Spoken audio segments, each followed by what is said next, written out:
Here are the ingredients that you'll need to get started. We're substituting whole wheat flour with regular white flour due to the circumstances that are going on today. We have bread flour, salt, baking powder, vegetable oil, and honey. Okay, to get started, you're going to need 3 3/4 cup of whole wheat flour, or in this case, just regular white flour.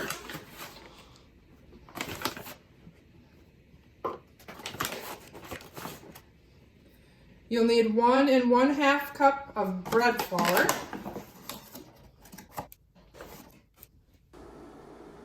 Two teaspoons of baking powder.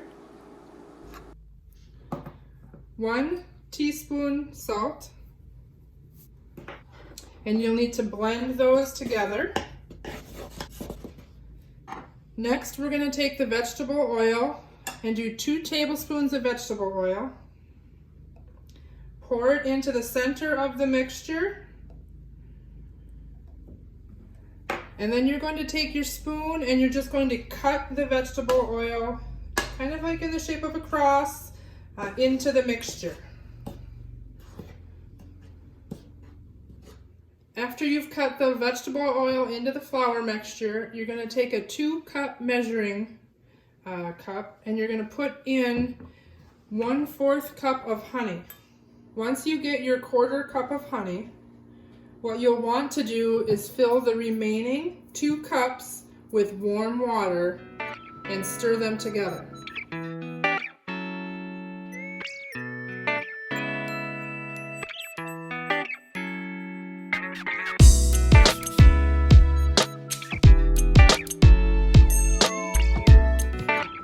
Right here, it's looking a little dry for me. I'm going to add some extra water. And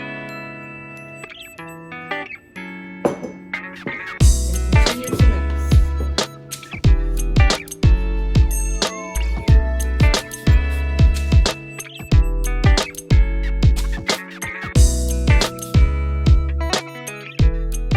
So we're going to divide our dough into 4 equal parts. And I just use my spoon and kind of pre-cut a few lines and then just use that to scoop out one of those sections. Next, what you're going to do is lay your dough on the pan, cover it with a little bit of flour to prevent your roller pin or glass from sticking to the bread.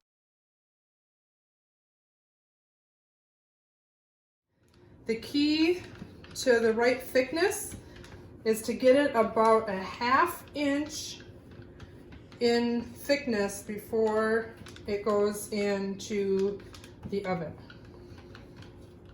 I say about the thickness of your pinky nail should be where your dough comes to. If it's too thin, it gets really crispy, and if it's too thick, it gets very hard to break.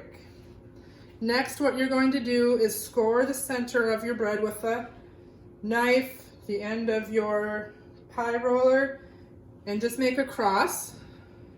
And then we're going to put this into the oven at 375 for between 10 and 15 minutes, depending on your oven.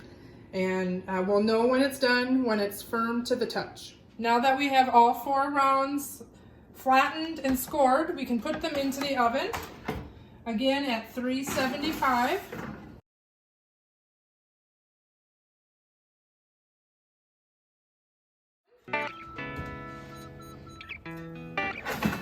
As soon as your bread is firm to the touch, you know that it's complete and baked.